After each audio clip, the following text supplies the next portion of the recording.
Abra sua Bíblia na primeira carta aos Coríntios, no capítulo de número 11. E nesta manhã eu quero desembrulhar com vocês o ensino apostólico sobre a ceia do Senhor. A ceia do Senhor. O que é que nós fazemos quando celebramos a ceia? Como devemos celebrá-la? Por quê? Para quê? 1 Coríntios capítulo 11, de 23 a 34, é o ensino de Paulo sobre a ceia. Pois eu lhes transmiti aquilo que recebi do Senhor. Ou seja, não é invenção de Paulo, não é invenção da igreja, é uma ordenança de Jesus Cristo. Na noite em que o Senhor Jesus foi traído, ele tomou o pão, agradeceu a Deus, partiu e disse: "Este é meu corpo que é entregue por vocês, façam isto em memória de mim." Da mesma forma, depois da ceia, tomou o cálice e disse: "Este cálice é a nova aliança, confirmada com meu sangue, façam isto em memória de mim, sempre que o beberem. Porque cada vez que vocês comem desse pão e bebem desse cálice, anunciam a morte do Senhor até que Ele venha. Assim, quem come do pão ou bebe do cálice do Senhor indignamente, é culpado de pecar contra o corpo e o sangue do Senhor. Portanto, examinem-se antes de comer do pão e beber do cálice, pois se comem do pão ou bebem do cálice, sem honrar o corpo de Cristo, comem e bebem julgamento contra si mesmos. É por isso que muitos de vocês estão fracos e doentes, e alguns até morreram, adormeceram. Se examinássemos a nós mesmos, não seríamos julgados dessa maneira. Mas quando somos julgados pelo Senhor, estamos sendo disciplinados, para que não sejamos condenados com o mundo. Portanto, meus irmãos, quando se reunirem para comer, esperem uns pelos outros. Se estiverem com fome, comam em casa, a fim de não trazer julgamento sobre si mesmos ao se reunirem. Eu lhes darei instruções a respeito de outros assuntos depois que chegar aí. Essa é a palavra do Senhor. Esta família que nos foi dada, a igreja em sua expressão local, no nosso caso, a Segunda Igreja Batista em Goiânia, esta família que nos foi dada e que se reúne dominicalmente, presencialmente, intencionalmente, essa família não custou barato, ela custou muito caro. E é para esse preço e os seus desdobramentos que eu passo a chamar a sua atenção nesta manhã. O que se pode aprender? Nós vimos na mensagem do mês passado, no dia 31 de março, no culto da manhã, quando pregamos a primeira parte desta mensagem, nós vimos que a ceia do Senhor, ela é um chamado à lembrança, ela é um chamado à recordação. A ceia do Senhor é um chamado à memória.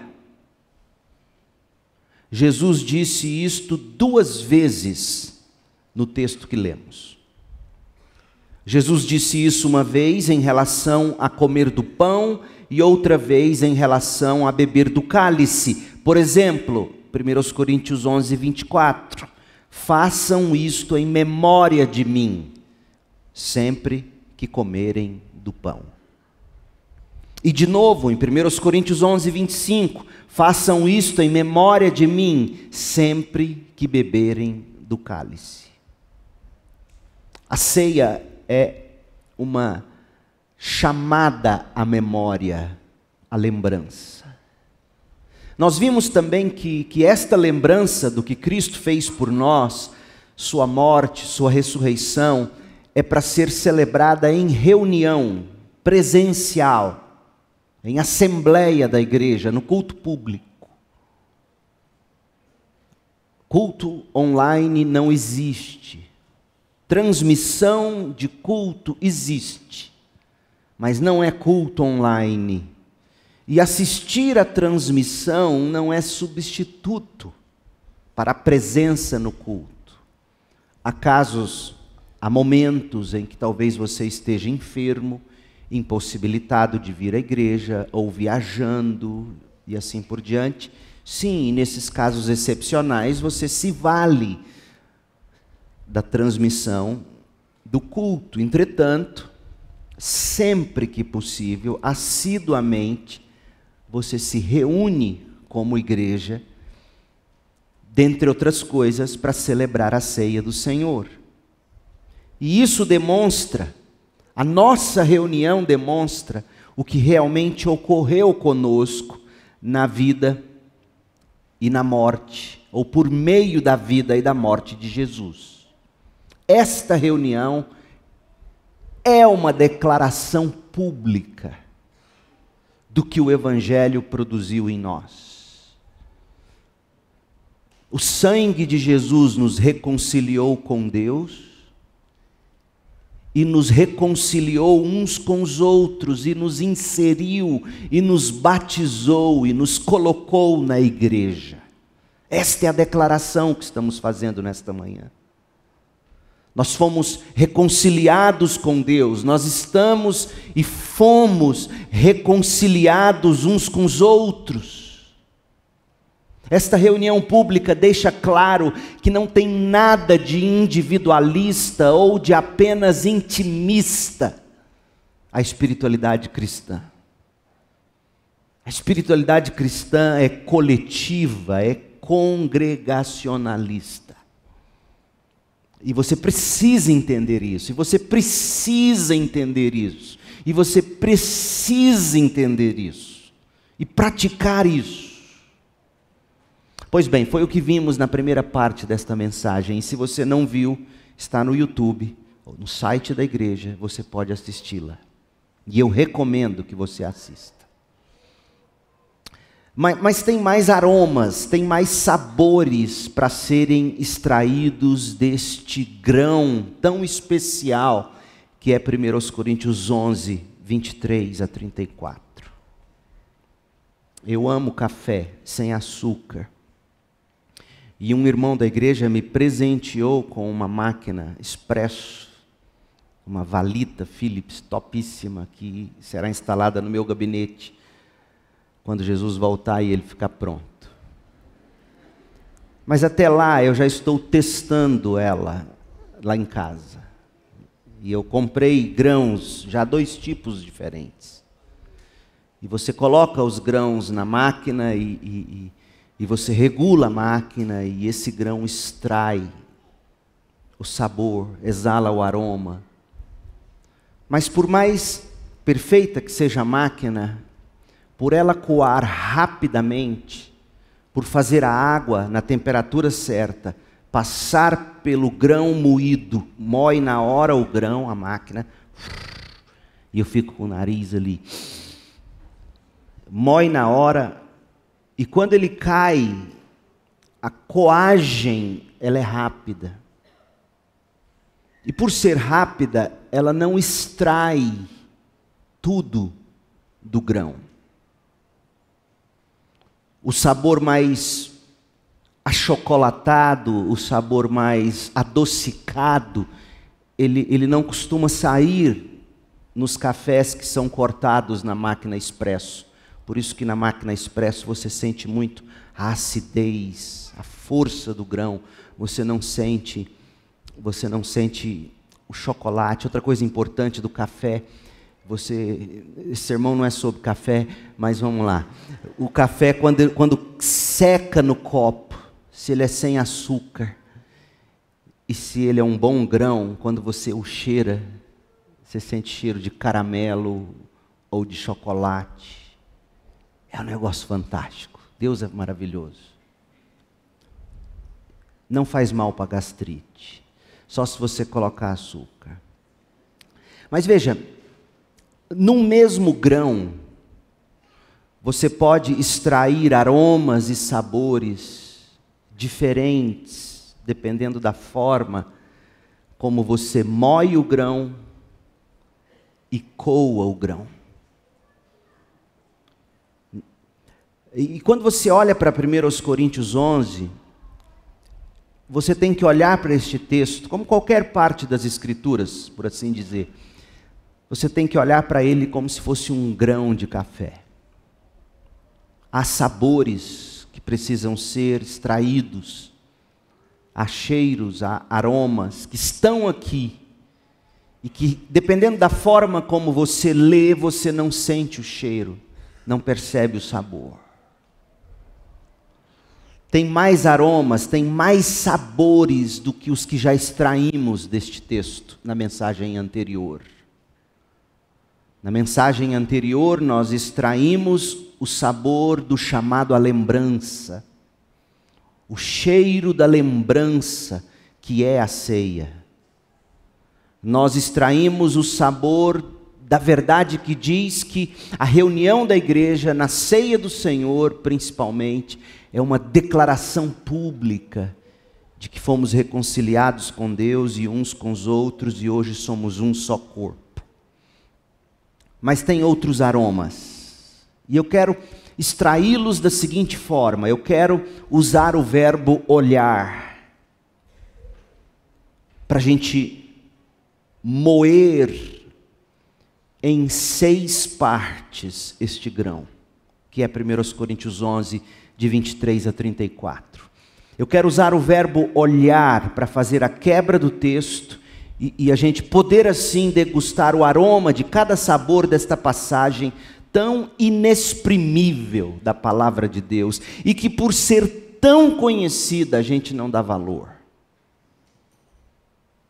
O que nos é muito conhecido, a gente tende a tratar com desprezo. E isso é horrível. Isso é horrível. Pergunte a quem mora, por exemplo, em Maragogi. Estivemos lá este ano, fui pregar. Eles mesmos, os próprios moradores daquelas praias lindas, não desfrutam delas. Estão tão habituados, tão acostumados, que já não desfrutam. E 1 Coríntios 11 é um pouco assim, de tão lido, ele chega a ser chato. Lê isso de novo. Mas eu quero que você observe quão inexprimível é este trecho da Bíblia. Eu quero, em primeiro lugar, olhar para trás, em memória de Cristo. Depois, olhar para cima, com ações de graças a Deus. Quero olhar para dentro, em autoexame. Quero olhar em volta, em garantia de que estamos sim em comunhão com o corpo. Eu quero olhar para fora, em busca dos que não estão à mesa conosco. E eu quero olhar para frente, com expectativa da segunda vinda de Jesus Cristo. Porque é isto que a ceia do Senhor nos força a fazer. Olhar para trás, para cima, para dentro, em volta, para fora, para frente. Vamos lá. Em memória de Cristo, olhemos para trás. Olhemos para a paixão de Cristo, para a ressurreição de Cristo. E se tivéssemos que dar outro nome, seria: olhemos para a graça do Filho Jesus Cristo. Porque outra coisa que você precisa sentir em termos de aroma e de sabor nesta passagem da ceia do Senhor é o papel, é a presença da Santa Trindade de Deus. Pai, Filho e Espírito estão todos aqui. Olhando para trás, olhando para a graça do Filho, Paulo diz eu estou transmitindo o que eu recebi do Senhor. Ele foi traído, e na noite em que ele foi traído, ele tomou o pão, ele agradeceu a Deus, ele o partiu e disse: este é meu corpo entregue por vocês, façam isto em memória de mim. Da mesma forma, depois da ceia, depois de comerem do pão, ele tomou o cálice e disse: este cálice é a nova aliança confirmada com meu sangue, façam isto em memória de mim, sempre que o beberem, porque cada vez que vocês comem desse pão e bebem desse cálice, anunciam a morte do Senhor até que Ele venha. Você tem aqui o aroma e o sabor da história, a crucificação de Cristo, a ressurreição de Cristo, são fatos históricos. Você tem aqui o aroma da fatídica noite da semana da paixão de Cristo, na noite em que foi traído. Você tem aqui o sabor da crueldade de Judas Iscariotes, um dos 12, o aroma, o sabor da traição, na noite em que o Senhor foi traído. Você tem o aroma e o sabor do pão partido, do corpo entregue pelas ovelhas que o Pai deu ao Filho. O aroma, o sabor do amor. Você tem o sabor do cálice da nova aliança, confirmada com sangue. O aroma e o sabor do Espírito. Porque quem aplica em nós a nova aliança é o Espírito de Deus. A morte e a ressurreição de Jesus comprou para nós perdão, ofereceu a nós justificação, deu a nós o Espírito de adoção, que faz com que a lei de Deus seja cravada no nosso coração, amada pelo nosso coração, desejada pelo nosso coração, vivida de todo o coração. A vida cristã sem o Espírito é impossível. E quando Jesus disse: este é o cálice da nova aliança, Ele está inferindo a obra do Espírito. A prática de comer e de beber até Jesus voltar, o aroma da glorificação. Façam isto até que eu volte. Anseiem, esperem, desejem a glorificação. Mas deixe-me olhar com você para a paixão e ressurreição de Jesus, para a graça do Filho de Deus, conforme a profecia de Isaías. Abra comigo em Isaías 53. E veja o que a palavra de Deus diz a partir do verso 2 sobre Jesus Cristo. Olhar para trás em memória de Cristo, olhar para a graça do Filho eterno de Deus, é isto que a ceia do Senhor nos convida a fazer. Façam isto em memória de mim, toda vez que comerem do pão e beberem do cálice. Em memória do quê? Isaías 53, 2. Meu servo cresceu em sua presença, como tenro broto verde, como raiz em terra seca. Meu servo é Cristo.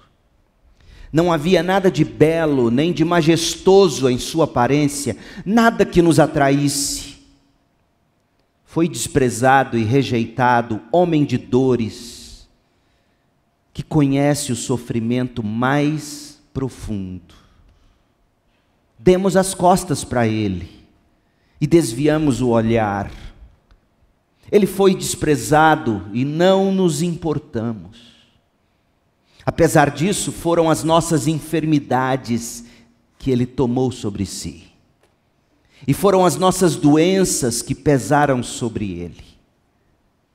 Pensamos que seu sofrimento era castigo de Deus, castigo por sua culpa. Mas ele foi ferido por causa de nossa rebeldia, não dele. Esmagado por causa de nossos pecados, não os dele. Ele não teve pecados. sofreu o castigo para que fôssemos restaurados, e recebeu açoites para que fôssemos curados. Verso 7. Ele foi oprimido e humilhado, mas não disse uma só palavra. Foi levado como cordeiro para o matadouro, como ovelha muda diante dos tosqueadores, não abriu a boca. Condenado injustamente, foi levado embora.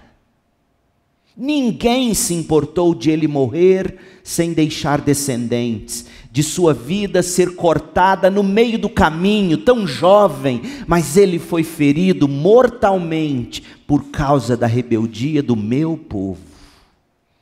Não havia cometido nenhuma injustiça, jamais havia enganado alguém, ainda assim foi sepultado como criminoso, colocado no túmulo de um homem rico.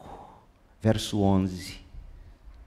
Quando ele vir tudo que resultar de sua angústia, ficará satisfeito. E por causa de tudo que meu servo justo passou, ele fará que muitos sejam considerados justos, pois levará sobre si os pecados deles. Eu lhe darei as honras de um soldado vitorioso, pois ele se expôs à morte, foi contado entre os rebeldes, levou sobre si a culpa de muitos e intercedeu pelos pecadores. O texto diz tudo por si mesmo. Lemos este texto porque a ceia do Senhor requer de nós que, em memória de Cristo, nós olhemos para trás. Olhemos para a graça do Filho eterno de Deus. Olhemos para a paixão, para a ressurreição de Jesus. E você pode talvez fazer isto pela primeira vez nesta manhã. Olhar para tudo que acabamos de ler e chegar talvez pela primeira vez à seguinte conclusão: foi por amor, foi por mim. E você terá a chance agora, neste momento, ainda que em pensamento, dizer: ó Senhor, eu me arrependo de ter vivido de um modo tão indiferente. Eu me arrependo do meu pecado. Eu creio em Cristo, eu o recebo como meu Salvador. Olhe para a cruz, olhe para Cristo, agora, e creia para a sua salvação. Em segundo lugar, em memória de Cristo, olhemos para cima, olhemos para Deus Pai, com ações de graças pelo amor, na entrega do Filho unigênito. Olha o que diz Paulo em 1 Coríntios 11, 23. O Senhor Jesus tomou o pão e fez o quê? No verso 24. Agradeceu a Deus. Temos de agradecer a Deus pela entrega do Filho unigênito.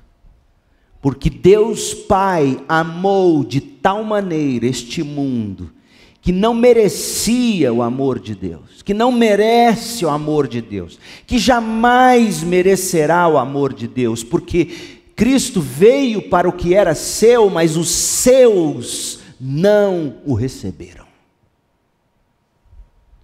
Mas Deus ainda assim amou tanto que deu o seu Filho unigênito, para que todo que nele crer não pereça, mas tenha a vida eterna. E a ceia do Senhor é um convite. 1 Coríntios 11, 24. A olharmos para cima, olharmos para o Pai e agradecê-lo pelo corpo do Filho que foi entregue pelos crentes. Façam isto em memória de mim. O amor de Deus Pai está também estampado na profecia de Isaías. Volte lá em Isaías 53. Leia comigo os 2 versos que nós pulamos, pois os que pulamos revelam o amor do Pai na entrega do Filho. Isaías 53, 6. Todos nós nos desviamos como ovelhas. Veja, não há uma única que tenha ficado com Deus. Todos nos desviamos como ovelhas. Deixamos os caminhos de Deus. Para quê? Para seguir os nossos próprios caminhos. E no entanto, veja, esse contraste é poderosíssimo.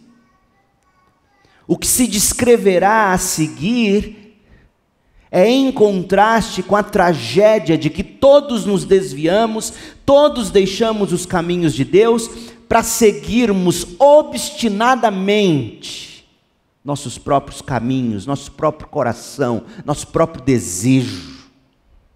Criarmos nosso próprio Deus, um Cristo à nossa própria imagem. No entanto,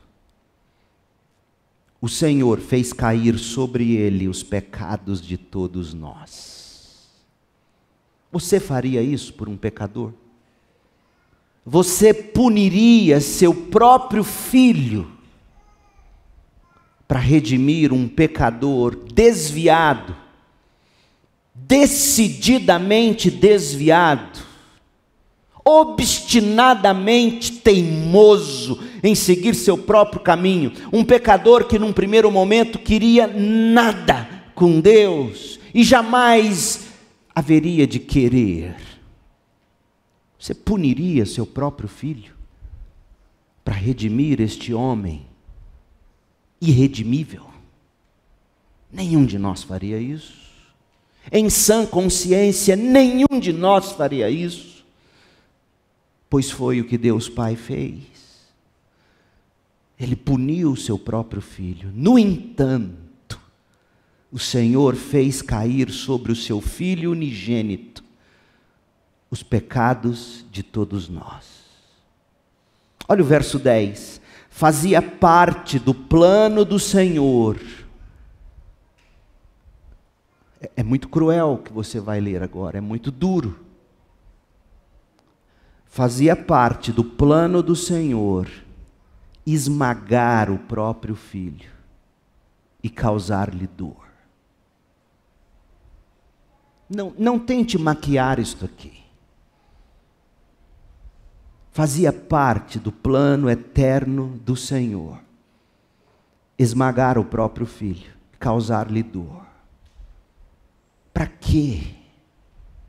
Para exaltar a sua graça, a sua misericórdia, a sua justiça.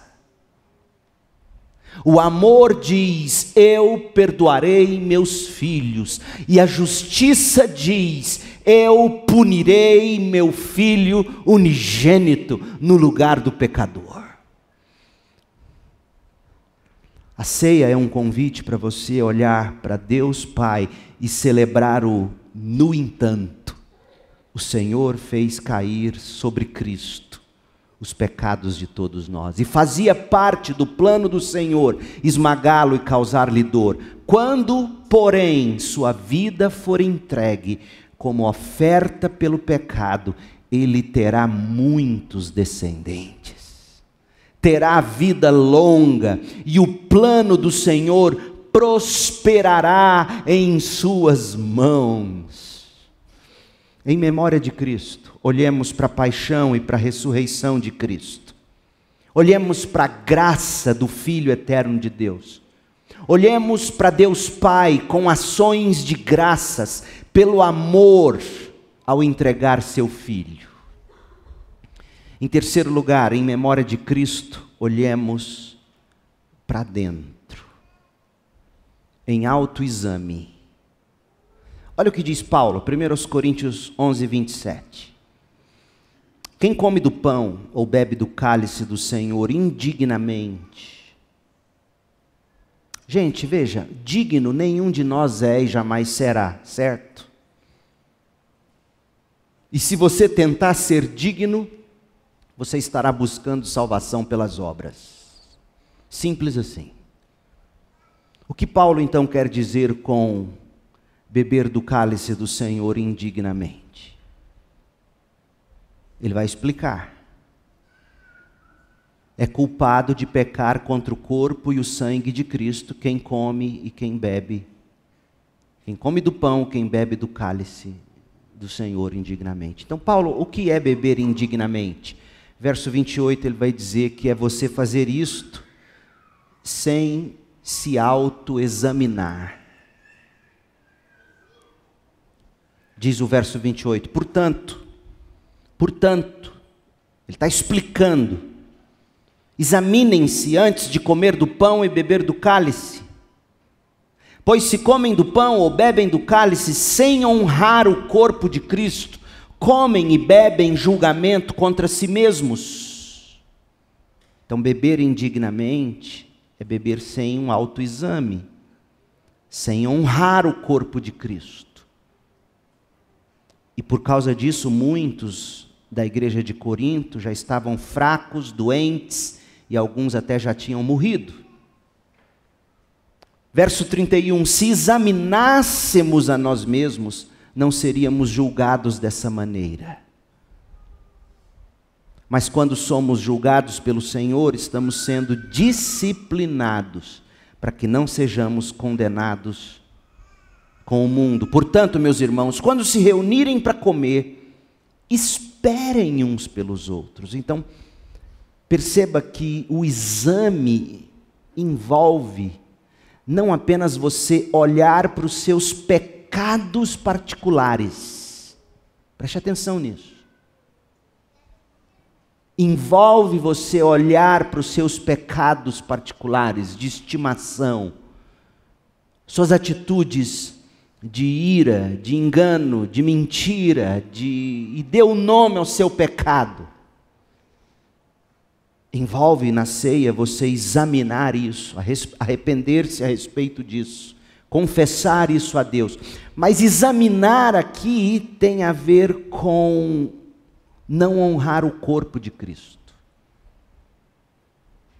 E o corpo de Cristo aqui é uma referência à própria igreja. Tão verdade isto que no verso 23 Paulo vai dizer, quando vocês comerem, esperem uns pelos outros.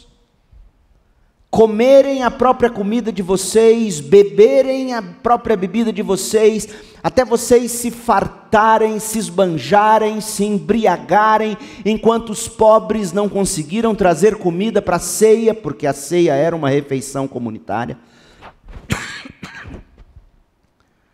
Vocês fazerem isso sem levar em conta uns aos outros é desonrar o corpo de Cristo. Então, o autoexame na ceia do Senhor envolve o seu autoexame em relação aos seus pecados particulares, mas também com relação aos seus pecados comunitários. De que modo você trata a igreja de Cristo, o corpo? De que modo você cuida do irmão? Veja, a ceia do Senhor, sendo ela uma declaração de que nós estamos aqui porque fomos reconciliados com Deus, então eu tenho que tratar sim dos meus pecados em relação a Deus, em primeiro lugar.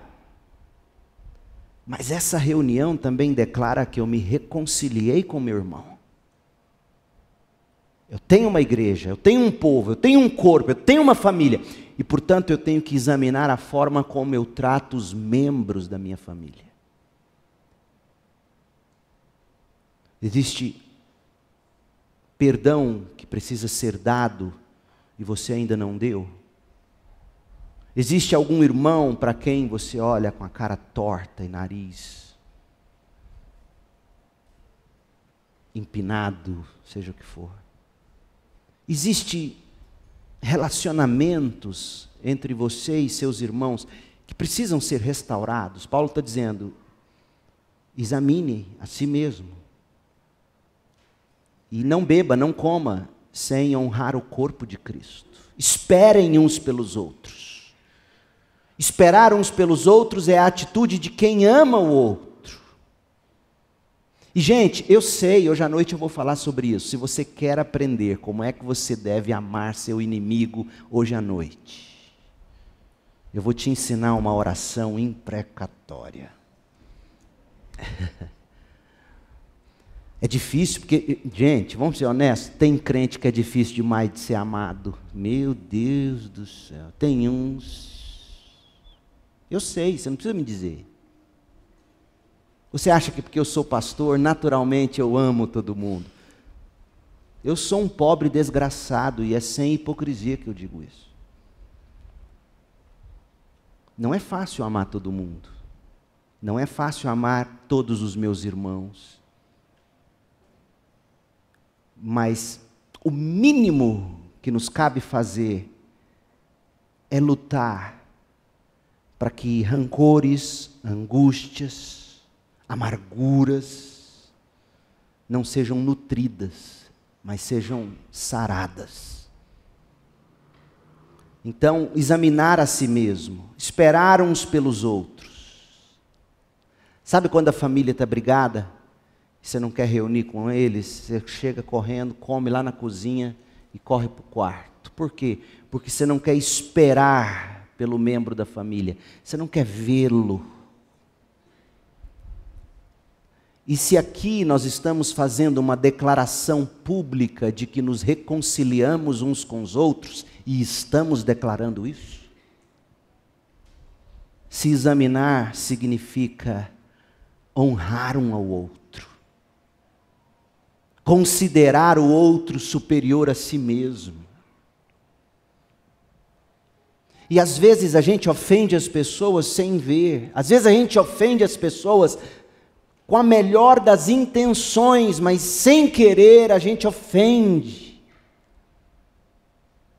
E quando isso chegar ao seu conhecimento, de algum modo, no que depender de você, porque às vezes não depende de você, o outro nem quer, mas no que depender de você, busque viver em paz com todos. Porque se há algo que o mundo não sabe fazer, gente, é resolver conflito. Tem gente ganhando muito dinheiro vendendo curso para ensinar a resolver conflito, resolver problema, conduzir uma empresa de modo, sei lá como. O mundo não sabe resolver seus problemas. O mundo não sabe perdoar. O mundo não sabe amar. A igreja sabe. A igreja é a nova humanidade. É a vitrine da graça de Deus para o mundo. Nós modelamos para o mundo a forma como nós nos tratamos, ou devemos nos tratar, que é muito acima de civilizadamente. Porque tem como viver civilizadamente sem amor. É ou não é? Civilizadamente, você odeia seu presidente. Civilizadamente, você odeia a justiça que está sobre você. Não é verdade? É possível ser civilizado sem ter amor. Infelizmente. Portanto, o chamado de Deus para a igreja é para muito mais do que civilidade. É amor, é comunidade, é perdão. Portanto, em alguns casos, você não vai conseguir dizer, eu já perdoei. Mas você terá que dizer, eu estou buscando a graça de Deus. Eu estou trabalhando nisso. Amém, meus irmãos? Eu não consegui perdoar, eu não consegui ainda. Mas eu estou buscando a graça de Deus. Eu estou trabalhando nisso. Se você conseguir dizer isso no seu próprio coração, com a sinceridade que deve ser, quando você olhar para o sujeito difícil de ser amado, deixa eu te contar um segredo, pode ser que ele não mude nunca. Tem uns que são assim. Só Satanás para dar jeito nele. E não sou eu que falo isso não, é Paulo. Paulo fala, exclui, entrega para Satanás, deixa Satanás dar um jeito nele, depois ele arrepende, aí você traz ele de volta para a igreja. E é o que aconteceu. 1 Coríntios 5, entregaram o sujeito que estava dormindo com a madrasta para Satanás, excluíram ele da igreja, depois ele arrependeu, viu que é horrível ficar na mão do diabo,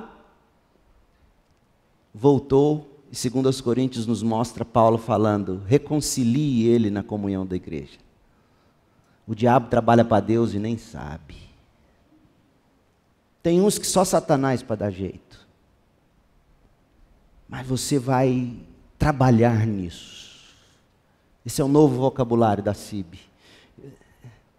Como é que você está, irmão? Estou trabalhando nisso. A gente vai entender. Mas é verdade. Examinar o coração para ver se não estamos comendo ao mesmo tempo da mesa do Senhor e da mesa do diabo. Olha 1 Coríntios 10, verso 21.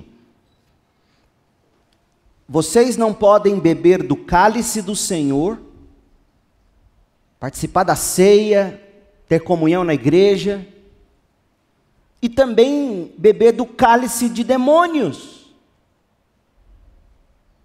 Que história é essa? Beber da ceia, beber do cálice do Senhor, beber do cálice de demônios. Não podem participar da mesa do Senhor e também da mesa de demônios. Acaso nos atreveremos a despertar o ciúme do Senhor? Somos mais fortes que o Senhor. Gente, Paulo estava tratando de alguns dos pecados cometidos pelos crentes de Corinto. Os mesmos que haviam sido cometidos por Israel, apesar de todos os benefícios de Deus despejados sobre eles. Depois você leia 1 Coríntios 10, de 1 a 10. O que tinha no coração dos membros da igreja de Corinto é o que tinha no coração do povo de Deus no deserto. Apesar da libertação do Egito, apesar de todo o cuidado de Deus, e o que é que tinha? Paulo numera algumas coisas aqui em 1 Coríntios 10. Paulo fala da cobiça, crente cobiçoso. Que coisa terrível. Cobiça tanto que ele não tem dinheiro, porque gasta na cobiça. Ele não tem dinheiro para o dízimo, ele não tem dinheiro para a oferta. Cobiça, idolatria, meu Deus do céu, crente idólatra, imoralidade, obstinação em colocar Deus à prova, murmuração. Estes eram os pecados do povo no deserto, eram os pecados dos crentes de Corinto, e pode ser o seu pecado. E Paulo está dizendo, você não pode viver desse modo, pensando somente em si mesmo, ferindo e escandalizando os outros, enquanto comem da mesa de Deus e da mesa do diabo ao mesmo tempo, inclusive, literalmente, com participações em cultos idólatras, que era o caso lá de Corinto. A ceia do Senhor requer de nós autoexame. Olhar para dentro, examine-se, pois, a si mesmo. Olha o que diz 1 Coríntios 10, 31. Portanto, quer vocês comam, quer bebam, quer façam qualquer coisa, façam para a glória de Deus. Não ofendam nem os judeus, nem os gentios, nem a igreja de Deus. Sabe como que os crentes têm ofendido profundamente uns aos outros nestes tempos? Ouça, crente. Instagram. Postagens ofendem outros crentes, mesmo sem você querer. O Marcos vai me ajudar a lembrar disso. Eu quero mandar para vocês o link que o Voltemos ao Evangelho traduziu, sobre o que você tem que levar em consideração. Algumas coisas, 6 ou 9 coisas, não sei, que Mark Dever escreveu, que você tem que levar em consideração antes de você postar qualquer coisa. É um absurdo o que se vê nas redes sociais, em termos de ofensa.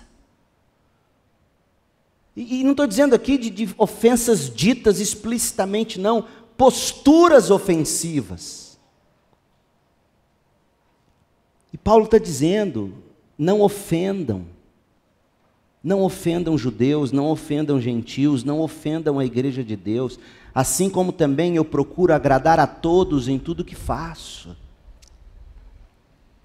Não faço apenas o que é melhor para mim, faço o que é melhor para os outros. Não faça da sua rede social o que é melhor para você, mas melhor para os outros, a fim de que muitos sejam salvos. Esta é a mentalidade que você tem que ter no WhatsApp, no Instagram, no Facebook. Eu cito as redes sociais porque é onde a gente hoje mais tem se apresentado. E a gente tem que tomar cuidado com isso, gente. 1 Coríntios 10, 31 a 33, tem que reger suas postagens. Tem que reger seus comentários, suas posturas, suas atitudes. Paulo está dizendo na ceia do Senhor, examine a si mesmo. Último texto sobre examinar a si mesmo, 2 Coríntios 13, versículo 5. Examinem a si mesmos, dizendo à igreja, verifiquem se estão praticando o que afirmam crer. Olha que coisa! Imagina eu dizer aqui, forte para vocês, olha, eu acho que vocês precisam se examinar. Eu acho que vocês precisam verificar se o que vocês praticam é o que vocês creem. Chega a ser ofensivo, mas é o que Paulo está dizendo para a igreja, para os crentes. Porque tem crente cara dura assim mesmo, diz uma coisa e vive outra. Não larga o osso, mas vive como o diabo quer. Uma das coisas mais difíceis no processo de recadastramento, para desligamento de quem não recadastrou, foi ver isto. Gente que se ofende quando ouve dizer que seria desligado, porque não frequenta.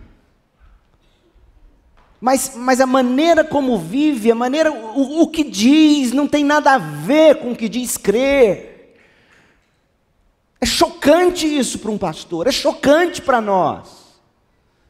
E Paulo está dizendo, verifiquem se vocês estão praticando o que vocês afirmam crer.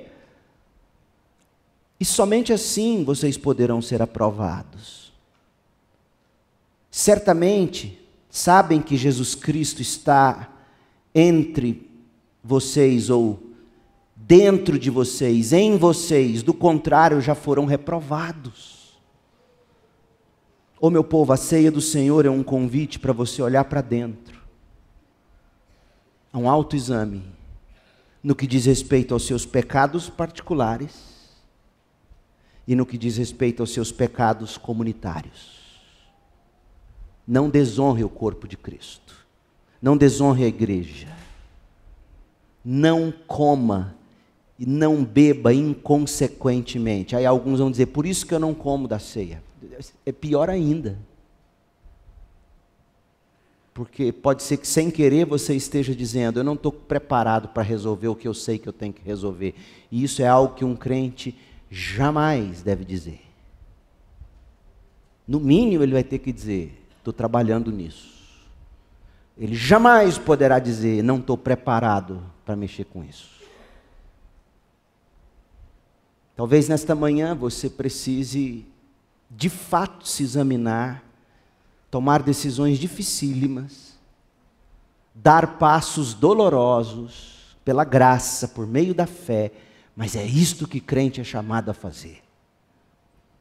E sabe o que vai acontecer? De repente você vai perceber que uma tonelada foi arrancada das suas costas. Você é leve. Porque sabe que está glorificando a Deus. Sabe que está fazendo pelo bem do outro. Examine-se a si mesmo. Quarto lugar, em memória de Cristo, olhemos em volta. 1 Coríntios 11, 29. 1 Coríntios 11, 29. Olhemos em volta para garantir que estamos em comunhão com o corpo. Pois se comem do pão ou bebem do cálice, sem honrar o corpo de Cristo, comem e bebem julgamento contra si mesmos. Eu já falei muito disso no tópico anterior. O que eu quero destacar agora é o que Paulo mesmo coloca em 1 Coríntios 12. Abra agora em 12. sobre a utilização dos dons. De que modo positivo a gente olha em volta para o corpo de Cristo. Deus deu a você, crente, habilidades que só você tem. E dons que só você tem. E te colocou nesta igreja, neste corpo, porque esta igreja, este corpo, precisa das suas habilidades e dos seus dons para a edificação deste corpo.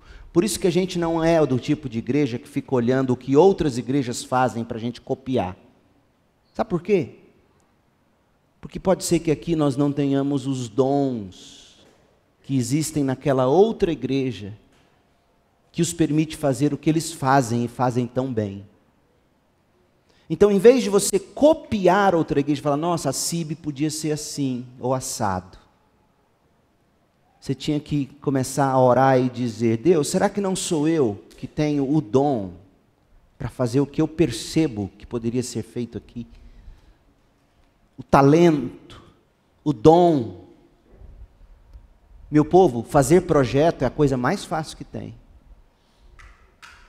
Agora, o que são projetos se as pessoas com dons e habilidades não se apresentam? Paulo vai falar sobre isso quando ele nos ensina a olhar ao redor, a honrar o corpo de Cristo. A gente honra o corpo de Cristo, tratando uns aos outros em amor e servindo uns aos outros com os dons e os talentos. Olha como ele coloca, verso 12 do capítulo 12 de Coríntios, primeira carta. A igreja formada pelo Espírito é um corpo. O corpo humano tem muitas partes, mas eles formam um só corpo. Isso é a CIB. O mesmo acontece em relação a Cristo. Alguns de nós são judeus, outros gregos, gentios. Alguns são escravos, pobres, outros são livres, donos do próprio negócio, têm mais dinheiro. Mas todos nós fomos batizados em um só corpo, pelo único Espírito, e todos recebemos o privilégio de beber do mesmo Espírito. E aí Paulo vai dizer algo em primeiro lugar, a partir do 14, ele vai dizer, olha, a unidade do corpo de Cristo, ela é quebrada quando partes desprezam seu próprio papel e ficam invejando o dom do outro. Olha o que ele diz, de fato o corpo não é feito de uma só parte, mas de muitas partes. Se o pé diz, e talvez você seja pé, imagine um corpo sem pé. Se o pé diz, não sou parte do corpo porque não sou mão, acaso por isso deixa de ser parte do corpo? E se a orelha diz, não sou parte do corpo porque sou o olho, será que por isso deixa de ser parte do corpo? Se o corpo todo fosse olho, como vocês ouviriam? E se o corpo todo fosse orelha, como sentiriam o cheiro de algo? Mas nosso corpo tem muitas partes, e Deus colocou cada uma delas onde Ele quis. O corpo deixaria de ser corpo se tivesse apenas uma parte. Assim, há muitas partes, mas um só corpo. Qual é a sua parte? Que membro você é neste corpo? Você tem que saber disso, você tem que entender isso, para você saber honrar o corpo de Cristo. Mas Paulo agora passa a dizer que a unidade é quebrada quando as partes desprezam o papel das outras partes. Quando você despreza os talentos do outro, os dons do outro. O olho não pode dizer à mão, verso 21, não preciso de você. E a cabeça não pode dizer aos pés, não preciso de vocês. Ao contrário, algumas partes do corpo que parecem mais fracas são as mais necessárias. Não é mesmo, gente? Você só descobre que tem apêndice quando ele dói. E há quem diga que não é necessário, mas é. Eu não sou médico para te dizer, mas eu já li um pouquinho sobre isso. É necessário um apêndice. O apêndice não é uma ponta do processo evolutivo que ainda não foi resolvido. Tem muito médico crente dizendo isso. Muito médico mais darwinista que cristão.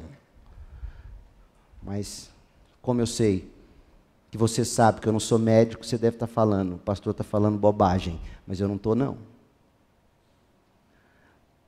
Ao contrário, algumas partes do corpo que parecem mais fracas são as mais necessárias. E as partes que consideramos menos honrosas são as que tratamos com mais atenção. Que partes são essas? Os órgãos genitais. Assim, protegemos cuidadosamente as partes que não devem ser vistas. Isso é interessante, eu poderia pregar esse texto em relação a alguns decotes. Protegendo cuidadosamente as partes que não devem ser vistas. Enquanto os mais honrosos não precisam dessa atenção especial. O braço não precisa dessa atenção especial. Paulo está dizendo que Deus planejou para o corpo que a gente utilize os nossos dons e as nossas habilidades para o bem do próximo, na igreja, para a gente honrar assim o corpo. Olha como ele termina, continua no verso 24. Deus estruturou o corpo de maneira a conceder mais honra e cuidado às partes que recebem menos atenção. Isso faz que haja harmonia entre os membros, de modo que todos cuidem uns dos outros. É assim que se honra o corpo, cuidando uns dos outros. Se uma parte sofre, todas as outras sofrem com ela. E se uma parte é honrada, todas as outras com ela se alegram. Juntos, todos vocês são o corpo, e cada um é parte dele. Nunca mais diga: eu sou a igreja. Não, bicho bobo. Você não é a igreja, você é parte dela. A igreja é o corpo. Nós somos membros. Juntos, sim, todos nós somos a igreja. Em memória de Cristo, olhemos em volta para garantir que nós estamos em comunhão com o corpo, com o próprio Cristo e com os irmãos. Quinto lugar, em memória de Cristo, olhemos para fora. Vamos ser rápido agora para concluir. Verso 26. Cada vez, 1 Coríntios 11, 26. Cada vez que vocês comem desse pão e bebem desse cálice, anunciam a morte do Senhor até que Ele venha. A morte do Senhor para reconduzir o pecador a Deus. A morte do Senhor, ela é anunciada para os crentes sempre que eles praticam a ceia.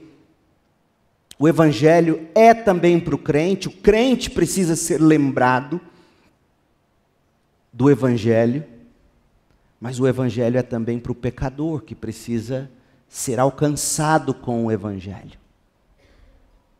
E todas as vezes que somos lembrados da morte de Cristo em nosso favor, nós somos também estimulados a anunciá-la para aqueles que ainda não creram.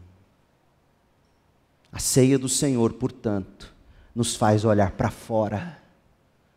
Para quem ainda eu não anunciei a morte do Senhor até que Ele venha.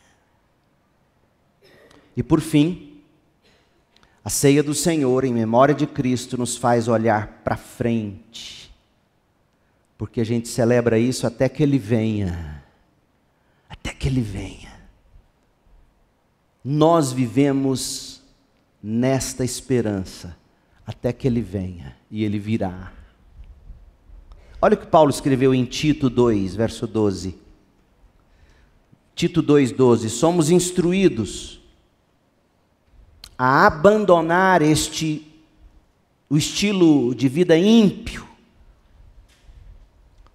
Somos instruídos a abandonar o estilo de vida ímpio e os prazeres pecaminosos. Neste mundo perverso, devemos viver com sabedoria, justiça e devoção, enquanto aguardamos que Ele venha.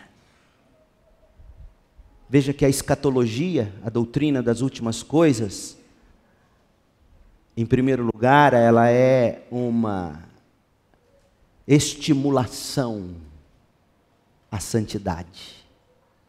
Porque Ele virá, nós o aguardamos esperançosamente, o dia em que Ele será revelado em glória, e porque vivemos nessa bendita esperança, A gente abandona o estilo de vida ímpio, prazer pecaminoso, mundo perverso, procura viver com sabedoria, justiça e devoção. Teologia produz piedade. Não adianta nada você saber descrever todos os aspectos da escatologia cristã, da doutrina das últimas coisas, se você tem um estilo de vida ímpio, prazer no pecado, flerta com o mundo perverso, vive sem sabedoria, injustamente e sem a menor devoção. Esse é o tipo de doutrina ou de postura que o diabo gosta. E se você ler 1 Tessalonicenses 4, de 13 a 18, Paulo vai dizer que quem vive na esperança do até que ele venha, se consola com as palavras de que Jesus voltará. A escatologia, ela estimula a santidade. A escatologia, ela encoraja o coração abatido. Porque cada vez que vocês comem desse pão e bebem desse cálice, vocês anunciam a morte do Senhor até que Ele venha. E Ele virá, gente. E Ele virá. Sabe por quê? Porque Ele ressuscitou. E Ele subiu aos céus. Ele nos preparou o lugar e virá nos buscar. Vamos celebrar a ceia? Em memória de Cristo, em ações de graças a Deus, em autoexame, buscando garantir que estamos em comunhão com o corpo, honrando uns aos outros, desejosos de olhar para fora e anunciar para aqueles que ainda não ouviram da morte e da ressurreição de Jesus. E vamos celebrar a ceia olhando para frente, aguardando o bendito dia quando o Senhor virá dos céus. Que Deus te abençoe com graça, misericórdia e paz.